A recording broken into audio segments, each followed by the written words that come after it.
Salut les gens, je viens de finir mon essai de la Multistrada V4S. J'avais normalement tout enregistré en roulant, mais arrivé chez moi, je me suis rendu compte que l'enregistreur s'était éteint. Donc je vais recommencer de mon bureau. Alors, avant de l'apprendre, je me suis assis en fait sur la 1260 chez le concessionnaire. Et en fait, j'ai comparé à l'assise de la V4. Et c'est marrant parce que sur la 1260, on a vraiment l'impression d'être sur une petite moto, d'être sur la moto et sur la roue avant, alors que avec la nouvelle Multistrada, en fait, on est beaucoup plus assis dedans et on a beaucoup plus de motos devant nous, en fait. On est beaucoup moins sur l'avant. On est plus sur une moto, disons, un trail traditionnel, comme par exemple la VR6000 que j'ai eue il y a des années, la première version. Donc de ce côté-là, ça change beaucoup de la 1260. Après, j'ai commencé en mode urbain et j'ai fait quelques kilomètres avec. Ça m'a suffi parce que la réponse à l'ouverture des gaz est vraiment un peu trop épais. Après, ça peut être utile en ville, j'imagine. Mais comme moi, justement, je sortais de la ville, je suis assez vite passé en mode sport. Et là, il y a de la réponse. Il y a de la réponse. Mais par contre, du fait du moteur, c'est vrai que, comme l'ont remarqué déjà pas mal d'essayeurs, c'est pas un V2, c'est un V4. Et en bas, même en mode sport, c'est pas c'est loin d'arracher les bras. Par contre, quand on arrive à partir de 4000, 5000 et qu'on ouvre franchement, là, il y a du jus. Là, on se rend compte que, d'accord, il y a les 170 chevaux qui se cachent par là, quoi. Mais l'ouverture, ouais, ça peut désarçonner quand on est habitué au V2 de Ducati. Donc, faut le savoir. Quoi d'autre? L'assise est très bonne, du coup. Les repères sont tout à fait connus. On a les bras qui sont bien, on a le dos bien droit, on a les jambes pas trop repliées, même si elles le sont un petit peu, hein, c'est pas non plus une échasse. Mais bon, en tout, c'est bien, la selle est relativement confortable. Bon, je l'ai roulé que quoi, 1h30, 1h45. Mais j'ai aucune plainte à faire de ce côté-là. J'ai bien aimé le fait que la selle en fait soit en deux parties et que en fait la selle passager serve de, on la sent vraiment quand on recule les fesses sur la selle, on sent vraiment une espèce de marche derrière nous et c'est pas mal. J'aime bien ça permet de bien bloquer. Quoi d'autre? L'écran TFT, bon, écoutez, très bien, hein. Voilà, ça vous donne les vitesses, ça vous donne le mode dans lequel vous êtes, plein d'autres informations dont on n'a pas besoin. En tout cas moi, j'ai pas essayé d'utiliser l'app Ducati pour le GPS. Du coup, je me suis perdu bien sûr. Mais donc, je ne peux pas commenter la connectivité du truc. L'utilisation de l'interface est quand même très facile, hein. J'ai changé de mode très facilement. Il faut sélectionner, utiliser le petit joystick. En haut, en bas, on sélectionne en appuyant dessus. Et puis pour vraiment valider, on coupe les gaz. Mais ça se fait très bien. Quoi d'autre? Alors oui, il y a aussi, bien sûr, le comportement des suspensions change beaucoup en fonction du mode. Enfin, beaucoup. Oui, ça change quand même. En mode urbain, qui est quand même le mode le plus cool, bon bah les suspensions sont assez souples et on sent la différence avec le mode sport. Elles deviennent un peu plus raides. C'est pas non plus la nuit et le jour, mais bon, ça se remarque et encore une fois, ça peut être utile.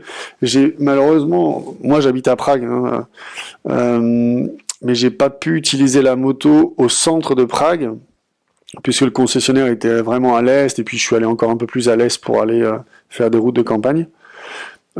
Et au centre, le truc, c'est que les routes sont vraiment en très mauvais état. Et il y a aussi il y a beaucoup de rails, de trams, et il y a beaucoup de pavés. Donc c'est vrai que ça aurait été intéressant de voir comment le mode urbain se comportait là-dessus. Mais ouais, je parlais tout à l'heure de la différence entre V4 et V2. Je sais de quoi je parle puisque j'ai une Capo Nord 1200 de Aprilia, donc un gros V-twin de 1200 cm3. Et c'est vrai que celui-là, bon quand on est à bas régime, ça cogne, il est pas mal, c'est pas très agréable, d'autant que l'embrayage est quand même assez dur. Et alors là, du coup, la V4 de la Multistrada, enfin le V4 du Multistrada est super parce que le moteur cogne jamais, il accepte les bas régimes sans aucun problème, ça cogne pas quand on est à 1500 en ville, et ça c'est vrai que c'est agréable, d'autant que là comparativement à l'Aprilia, l'embrayage est vraiment très doux. Et sachant aussi que alors ça je l'ai remarqué directement, le quick shifter up and down de Ducati est vraiment super, sur la Multistrada en tout cas. Wow, alors là, vraiment impeccable. C'est juste quand on rétrograde de la seconde à la première, qu'on est un peu quand on est autour de 2000 tours par minute et en dessous, là, bon, ça cogne. Ok, enfin, vous sentez l'à-coup. Mais sinon, vraiment bien, qu'on n'est pas obligé d'être non plus à des vitesses folles, enfin des très haut dans les tours pour passer aux vitesses supérieures, et ça se fait très bien. La connexion avec le frein moteur est aussi super. Quand on rétrograde, on sent l'effet du frein moteur, et ça j'aime beaucoup. C'est un peu ce que je reproche à ma MT10 SP, c'est qu'il n'y a pas vraiment de frein moteur, et quand on rétrograde, sans le quick shifter, parce que malheureusement sur la MT10, il y a seulement un up shifter, pas un down shifter. Ouais, on sent pas, il n'y a pas ce petit à-coup de frein que le frein moteur rajoute. Et ça, moi qui suis plutôt habitué quand même au V-twin, c'est vrai que ça me manque un petit peu. Donc là, sur la Multistrada V4, le frein moteur est super. Et le quick shifter est fantastique, vraiment incroyable. Quoi d'autre sur cette Multistrada? Bon, des choses qui moi, m'importent pas, sauf si vraiment elles sont mauvaises, c'est les freins. Les freins sont très bien, hein. Ils sont relativement progressifs, ils arrêtent bien. Si on serre fort, ils freinent fort. Voilà. Les rétros sont très bien, ça tremble pas, donc on voit toujours très bien. Quoi d'autre? Malheureusement, bon, il faisait pas chaud ce matin, il faisait quoi, 2-3 degrés, mais malheureusement, le concessionnaire a pas demandé la Multistrada avec les poignées chauffantes, donc je peux pas commenter là-dessus, ni la selle chauffante. Alors, ce que j'avais cru apprendre des autres des vidéos que j'ai vues sur la Multistrada avant de l'essayer, et de l'avis de quand même pas mal d'essayeurs, c'est vrai que la sonorité, moi, m'a laissé sur ma faim. Enfin, je savais, j'y étais préparé, mais j'ai pas vraiment aimé la sonorité du moteur. C'est pas, comment dire, elle ne m'émeut pas, quoi. C'est pas comparé, par exemple, à mon Capo Nord qui a une sonorité mais fabuleuse. C'est vrai que là, la V4 est très en dedans. Et cela dit, j'avais aussi essayé la Multistrada 1200 à l'époque, c'était pas encore la 1260. Et déjà là, pourtant c'était un V-twin, mais c'était pas non plus vraiment ma tasse de thé, quoi. Comparé au V2 d'Aprilia, pour moi, il n'y a pas photo. Enfin, c'est pour moi, c'est pour mes oreilles. Pour moi, Aprilia est très au-dessus au niveau sonorité. Et j'en parle pas au niveau du V4, parce que alors là, moi, le plus beau moteur qui soit, c'est le V4 de la Tuono, que j'ai essayé, et c'est une fête, une fête de tous les instants. Alors que le V4 de cette Multistrada, franchement, à peu près à aucun moment, il me fait vraiment triper au niveau sonorité. Et au niveau caractère, bah, niveau caractère, ouais, c'est pareil, c'est pas non plus, voilà, c'est un caractère très lissé. Alors, voilà, là on en vient à l'avantage de l'inconvénient, c'est-à-dire que ce moteur-là, c'est clair il est moins typé sport, moins typé caractère que le V-Twin de la Multistrada avant. Donc, c'est sûr que si on y va en s'attendant à un V2, on va être très déçu. Mais par contre, il faut dire que l'avantage de cette perte de caractère, c'est que c'est un moteur qui sait un petit peu se faire oublier. Et ça, pour une moto qui est vraiment tournée vers le touring, c'est quand même, je pense que, enfin en tout cas, moi j'en viens à penser que c'est un avantage. Parce que si on a un moteur qui vous pousse toujours dans le dos, qui vous tape sur l'épaule pour dire allez vas-y ouvre en grand, bah ça peut être un peu lassant au bout de 10 heures de roulage par exemple sur une journée. Donc un moteur qui fait pas trop parler de lui, sauf si vraiment on arrive à 8000, 9000 tours par minute, bon ok. Mais sinon, c'est pas forcément un inconvénient. Donc en fait, ça dépend, je trouve, de ce que vous voulez vraiment. Et moi, j'arrive à un moment de ma vie de propriétaire de moto où ce genre de compromis peut m'intéresser. C'est-à-dire que c'est une moto qui va pas me crier tout le temps dessus pour que j'accélère. Mais en même temps, quand je voudrais m'amuser un peu, quand je veux pousser la bestiole, il y aura carrément du répondant, ça c'est clair, avec 170 chevaux. Bon, il y a de quoi faire, il y a pas photo. Donc, il y a de l'énervement si on veut aller le chercher, mais il n'est pas toujours là, il vous crie pas toujours dans les oreilles. Et ça peut avoir un certain attrait.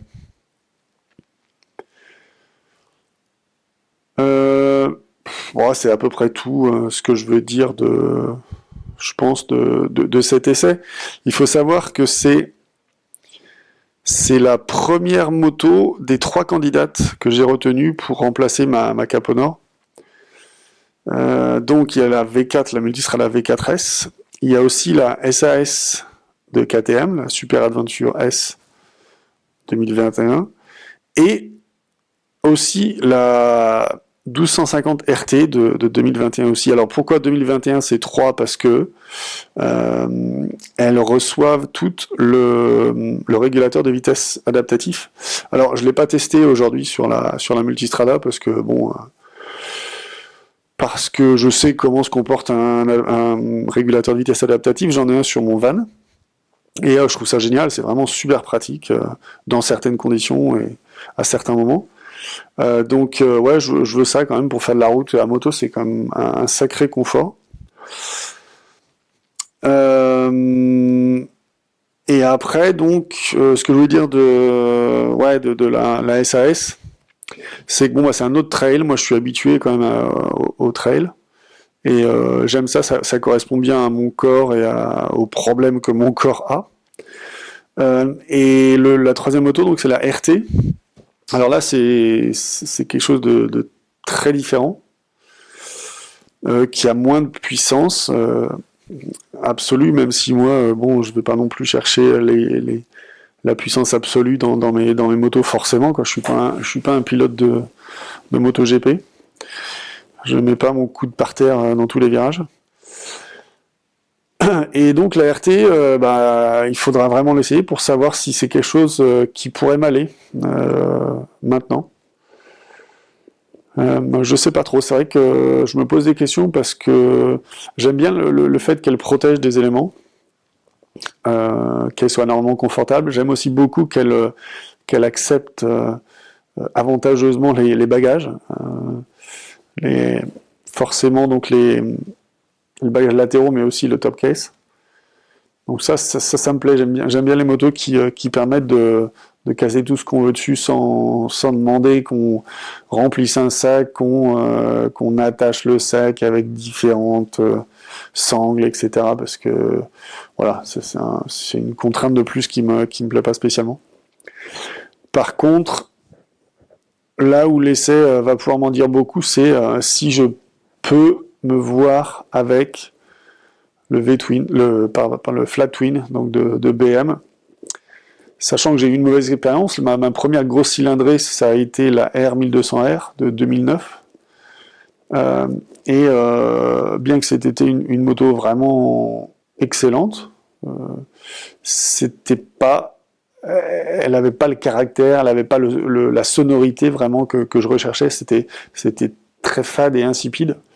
Même si, encore une fois, au-delà de là, elle était vraiment excellente. J'ai fait plein de voyages en Europe avec, des grandes boucles, et elle a été impeccable. Mais au niveau plaisir de mélomane et plaisir de quelqu'un qui veut vraiment que la moto lui communique des émotions, bon, ben, ça n'a pas été le cas. Du coup, avec la RT, il faut voir, parce que bien sûr, c'est un 1250, le Flat Twin a beaucoup progressé depuis 2009. Et je sais, pour avoir essayé la Urban GS, que le Flat Twin peut avoir une sonorité fantastique. Alors, je sais aussi que c'est pas non plus exactement la même chose. Hein. Les deux Flat Twin sont pas les mêmes dans la Urban GS et la RT. Mais bon, d'après les vidéos que j'ai vues, la sonorité de la RT est pas mal du tout. En tout cas, encore une fois en vidéo. Et ben la vérité sera dans l'essai. Donc on verra ce qu'il en est à ce moment-là. Voilà, je pense que c'est à peu près tout. Si oui, la SAS, bon, je vais forcément aimer parce que c'est un V-Twin et moi j'adore ça. Mais par contre, le petit problème justement dans mon optique actuelle, c'est que elle est peut-être un peu trop pousse au crime. Et je veux dire, j'ai fait ça, moi, j'ai fait la partie criminelle, j'ai déjà fait. Et c'est pas que j'aime pas, c'est juste que je me demande si je suis pas en train de chercher quelque chose qui me le donne seulement, qui me permet le crime, mais sans m'y pousser. Je pense que la RT, ça peut être un peu ça. La Multistrada V4, c'est clairement ça. La SAS, ça va être un petit peu plus radical et un petit peu plus pousse au crime, justement. Donc voilà, je pense que la semaine prochaine, je vais essayer la KTM et puis peut-être la BM, on verra bien. Voilà, ciao.